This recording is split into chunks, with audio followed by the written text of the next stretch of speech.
And the fact that pretty much everything that we experience winds up in these polarities or these tension filled states, whether they're like small potatoes or really big ones. And ultimately, for almost all of us, we have been so forced for so long that we have become fragile in states of tension. And what I mean by that is that we're so uncomfortable when states of tension come up that we either give in, which would be my version of collapse, or we try to control the situation in order to not have to experience the states of tension. And some people talk about those states of tension as being like places of uncertainty, but I would go beyond that and say that they're really about places of power. So the tension is about our perception that somehow there's a something we want or something we don't want outside of us, and then having that experience also on the inside, and that there's a power split between those spaces, and that somehow we feel divided in our power instead of whole in our power. So most of you in here have heard me talk about in the past about the double bind.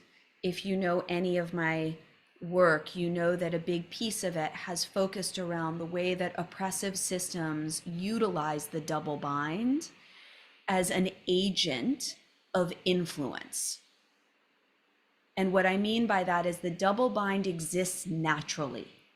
So everything that is in polarity has an experience of this perception of choice where both choices feel like they're either bad or they're either good and you can't choose, right? We all have had these experiences. And sometimes you run against those choices that feel like both of them are so bad that you become entangled in trying to find a solution, right? Like no solution feels like it's going to get you anywhere. So you try to manipulate the thing to kind of get both sides of it, or you manipulate yourself so that you don't lose both sides of it. So we do all of these contortions when we experience double binds. And primarily the way that enslavement systems use double binds is with your power and your belonging. That's where you perceive that your belonging is outside of you. You are dependent on belonging coming from the outside, and somehow the outside is holding that hostage in the face of you, so that you have to then give yourself away in order to earn belonging. This is classic, like, abusive systems, right? You have to pick between your truth and the external's need for you to adapt to it or conform to it so that you have belonging from the external. So when that gets internalized, one of the things that happens is that split between what's true for you in the moment and the conforming or adaptive version of you becomes very wide. And typically what we favor is the adaptive conforming version of us, because that's the one that we perceive is going to be most safe to expose to the world. It's the one that we show the world in order to get the things that we believe we need to get so we can have the things that we need. Love, food, resources, shelter, etc. We have to perform to get these things. Over a long period of time, the more honest version of us kind of can become more reclusive. And it can become so reclusive sometimes that we even forget who that being is. We forget its imprint. We forget its movement. We forget its nature. We may remember it as like, oh, I remember when I was a kid, I used to like build in the woods, but I haven't done that in a long time. things like that. We remember strands of it, but we can't really remember the fullness of the texture of it, even when we try to call it back. And some of that is because we've become so colonized by this other adaptive body. And we've taken on the adaptive body as self. When that's happened for long enough, the split within us creates a home that is largely inhospitable. It's combative in some ways. It's in scarcity and starvation. No one wants to come home to that home.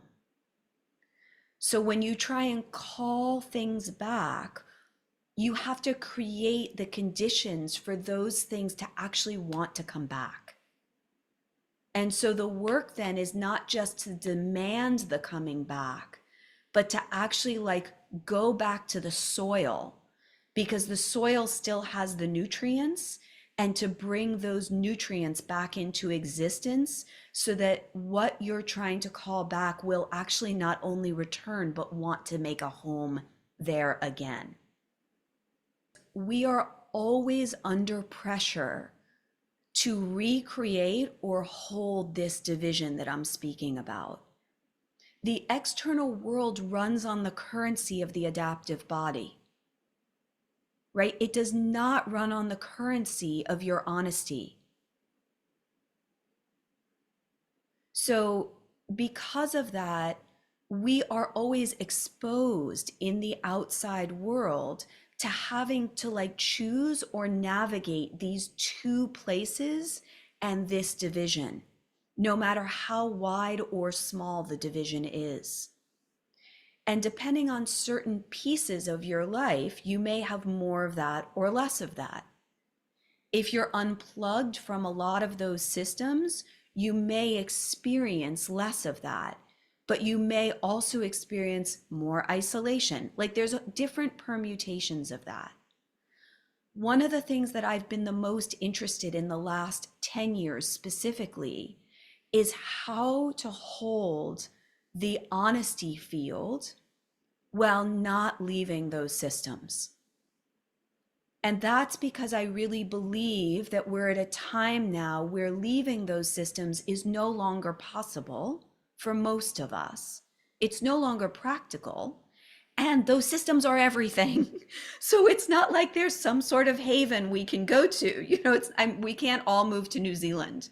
So I think like, or maybe we can, but I think New Zealand is pollinated too in its own way. So like, the thing is, we have to find a way to not only hold our own, but I believe we have to find a way to change the game so that actually what we have capacity to bring forward in every moment is that body that is in emergent honesty, because that is what actually interrupts the solidity of those other systems.